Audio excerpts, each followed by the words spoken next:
பெரிய ஒரு கேப்க்கு அப்புறம் பிபி ஸ்பீக்ஸ் நேயர்களுக்கு வணக்கம். ரொம்ப நாள் கழிச்சு பார்க்குறோம். ஸோ என்னால் வந்து கண்டினியூஸாக கல்கர நியூஸ் சேனலில் வந்து போட்டுட்டு இருக்கனால இதில் வந்து போட முடியல. ஏன்னா பிகாஸ் நம்மளே பண்ணுறோம் இல்லையா, அதனால மன்னிச்சிடுங்க. சரி, முக்கியமான ஒரு விஷயம் அப்படிங்கிறது இந்த அரசியல் சூழ்நிலையில் அண்ணாமலை வேட்பாளராக எந்த தொகுதிக்கு அறிவிக்கப்படுவார், அண்ணாமலை கான்டெஸ்ட்ல இருக்கிறாரா இல்லையா அப்படிங்கிறதே ஒரு பெரிய பெரிய பெரிய கேள்வியாகவே நிற்குது. இன்னைக்கும் வந்து ஒரு முடிவுக்கு வந்துருச்சுன்னு சொல்றதுக்கு இல்லை.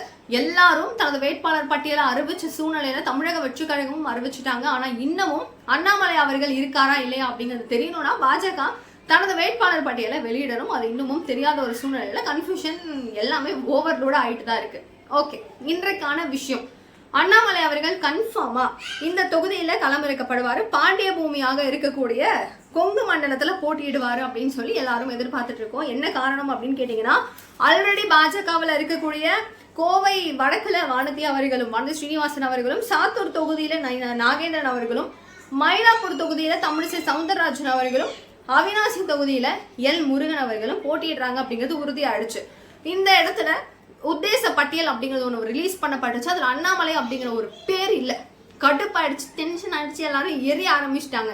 அண்ணாமலை போட்டியிடணும் அப்படின்னு சொன்னதுக்கு அப்புறமா மோடி, அமித்ஷா அவர்கள் எல்லாருமே ஒரு ஆலோசனை கூட்டம் அப்படிங்கிறத நடத்தி அண்ணாமலை எப்படியாவது நம்ம வந்து கன்வின்ஸ் பண்ணணும், அவர்கிட்ட பேசணும் அப்படிங்கிறது எல்லாத்தையுமே எடுத்து வச்சு பேசி ஒரு முடிவை வச்சிருக்கிறாங்க. அதையும் தாண்டி பல பேர்கிட்ட டிஸ்கஸ் பண்ணதுல அண்ணாமலை அவர்கள் கோயம்புத்தூர் பக்கம் எனக்கு வேணும் அப்படின்னு கேட்டது இல்லாம அவர் வந்து கவுண்டம்பாளையம், சிங்காநல்லூர் போன்ற தொகுதிகளில் நான் போட்டியிடணும்னு சொல்லி கேட்டிருந்தாரு. பட் அது கிடைக்காத சூழ்நிலையில இப்போதைக்கு தென் தமிழகத்துல 2ஆம் இடம் பிடித்திருக்கக்கூடிய ஓகேவா பாஜக கன்ஃபார்மா நம்ம முக்குலத்தோர் சமூகம், அடுத்து வந்து சௌராஷ்டிரா வெள்ளாளர் சமூகம் மக்கள், இவர்களுடைய சப்போர்ட்ஸ் அதிகமாக இருக்கக்கூடிய மதுரை தெற்குல, திரும்பவும் சொல்றேன், மதுரை தெற்குல அண்ணாமலை போட்டியிடுறதுக்கான வாய்ப்புகள் இருக்கு. அவர் போட்டியிடுறாரு அப்படின்னா நாங்க இரவும் பகலும் வேலை செய்து அவரை கண்டிப்பாக சட்டமன்றத்துக்குள்ள அனுப்புவோம் அப்படிங்கிறது அங்க இருக்கக்கூடிய ஒரு நபர்களின் குரலாக இருக்கும் பட்சத்துல அண்ணாமலை அங்கு களமிறக்கப்படுவாரா அப்படிங்கிறது தான் கேள்வி.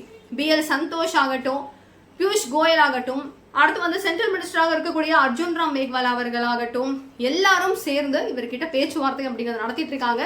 உறுதியாகும் பட்சத்துல கன்ஃபார்ம் அண்ணாமலை ஒண்ணு அங்க, அப்படி இல்லை அப்படின்னா இங்க தொகுதிகள் மாத்தியாவது அவருக்கு கொடுத்து வேட்பாளர்ல நிறுத்துவாங்கன்ற ஒரு பெரிய எதிர்பார்ப்பு இருக்கு. நீங்களும் அவர் வரணும் அப்படின்னு நினைச்சீங்கன்னா இந்த வீடியோக்கு ஒரு லைக் போடுங்க.